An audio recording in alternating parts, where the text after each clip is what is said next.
de collectivité parce que il y a manque de travail préparatoire de ceux qui sont leaders d'opinion d'aller apporter ou bien de drainer les autres.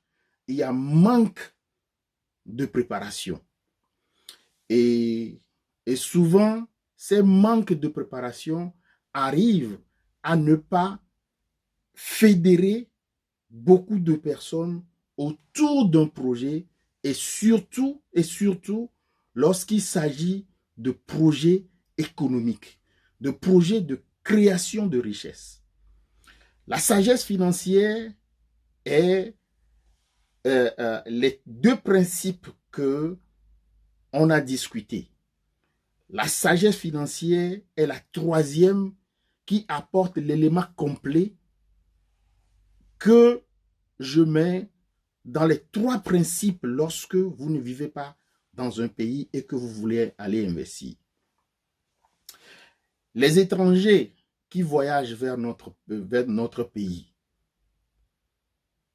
en plus de collecte d'informations, en plus de la rapidité, de la mise en pratique des informations collectées, ils ont d'énormes capacités financières derrière eux. Et ça, souvent, ça ne vient pas d'une seule personne. Mais c'est beaucoup de collectivités qui viennent ensemble. Vous allez voir une seule personne devant, mais derrière, il y a 10 000 personnes derrière. Pourquoi? Parce que comme ils ont beaucoup travaillé sur le projet d'investissement qu'ils veulent aller faire dans notre pays, et qu'ils arrivent à communiquer avec les gens. Ce n'est pas tout le monde qui va être entrepreneur. Ce n'est pas tout le monde qui peut vraiment aller investir au Togo. Mais on peut former une communauté et avoir une seule personne qui serait leader de ça, à drainer les choses.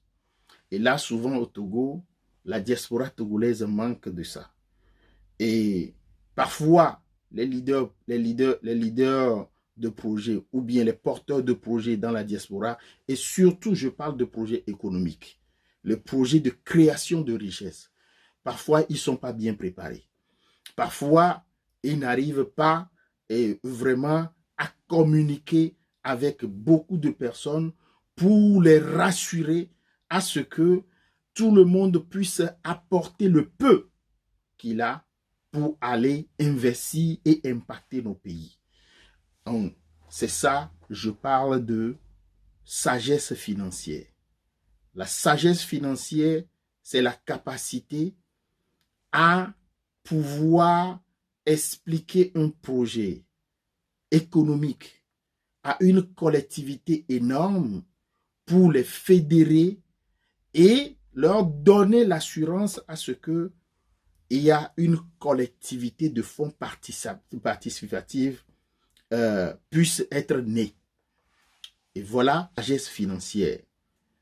Et ces étrangers, comme je l'ai déjà dit, font ce travail-là énorme. Ont de communautés vraiment énormes derrière eux pour arriver dans notre pays.